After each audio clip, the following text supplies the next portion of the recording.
चाहते हैं। श्री कृष्ण ने पूछा कि क्या सवाल है। अर्जुन ने कहा, मुझे ये जानना है कि अच्छे लोगों के साथ हमेशा बुरा ही क्यों होता है, वहीं बुरे लोग खुशहाल दिखते हैं। अर्जुन के मुंह से ऐसी बातें सुनकर श्री कृष्ण मुस्कुराए और कहा, मनुष्य जैसा सोचता है और महसूस करता है वैसा कुछ नहीं होता है, बल्कि अज्ञानता की वजह से वो सच्चाई नहीं समझ पाता है। अर्जुन उनकी ये बात समझ नहीं पाए। इसके बाद श्री कृष्ण ने क्या कहा वो जानते हैं। श्री कृष्ण ने अर्जुन से कहा, पार्थ, मैं तुम्हें एक कथा सुनाता हूं, उसे सुनकर तुम समझ जाओगे कि हर प्राणी को उसके कर्म के हिसाब से ही फल मिलता है। प्रकृति हर किसी को अपनी राह चुनने का मौका देती है। अब वो मनुष्य की इच्छा पर निर्भर करता है कि उसे धर्म की राह चुननी है या अधर्म की। कथा शुरू करते हुए श्री कृष्ण ने कहा, एक नगर में दो पुरुष रहा करते थे। एक पुरुष व्यापारी था जिसके जीवन में धर्म की बहुत महत्ता थी। वो पूजा पाठ में यकीन रखता था। वो हर रोज मंदिर जाता था और दान धर्म भी करता था और हर रोज भगवान की पूजा करता था। वहीं दूसरा पुरुष बिल्कुल विपरीत था।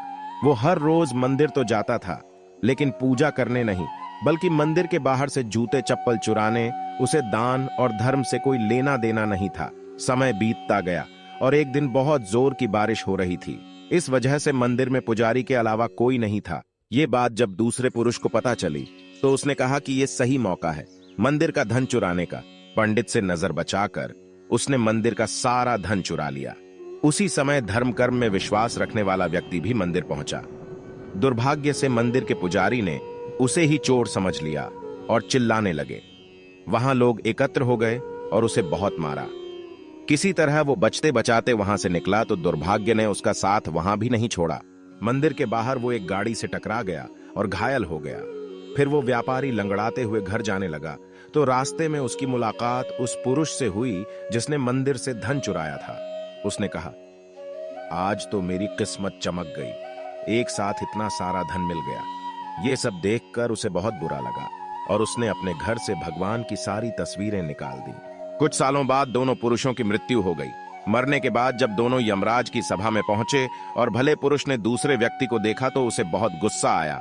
उसने क्रोधित होकर यमराज से पूछ ही लिया, मैं तो हमेशा अच्छे कर्म करता था, दान में विश्वास रखता था, उसके बदले जीवन भर मुझे अपमान और दर्द ही मिला और इस व्यक्ति को नोटों से भरी पोटली। आखिर ऐसा भेदभाव क्यों? इस पर यमराज ने कहा, पुत्र, तुम गलत समझ रहे हो। जिस दिन तुम्हारी गाड़ी से टक्कर हुई थी वो दिन तुम्हारे जीवन का आखिरी दिन था, परंतु तुम्हारे अच्छे कर्मों की वजह से तुम्हारी मौत सिर्फ एक छोटी सी चोट में बदल गई। तुम इस दुष्ट व्यक्ति के बारे में जानना चाहते हो। दरअसल इसके भाग्य में राजयोग था, मगर इसके कुकर्मों और अधर्म की वजह से वो सिर्फ एक छोटी सी धन की पोटली में बदल गया। कथा सुनाने के बाद श्री कृष्ण अर्जुन से कहते हैं, पार्थ, क्या अब तुम्हें तुम्हारे सवाल का जवाब मिल गया? ऐसा सोचना कि भगवान तुम्हारे कर्मों को नजरअंदाज कर रहे हैं, ये बिल्कुल भी सत्य नहीं है।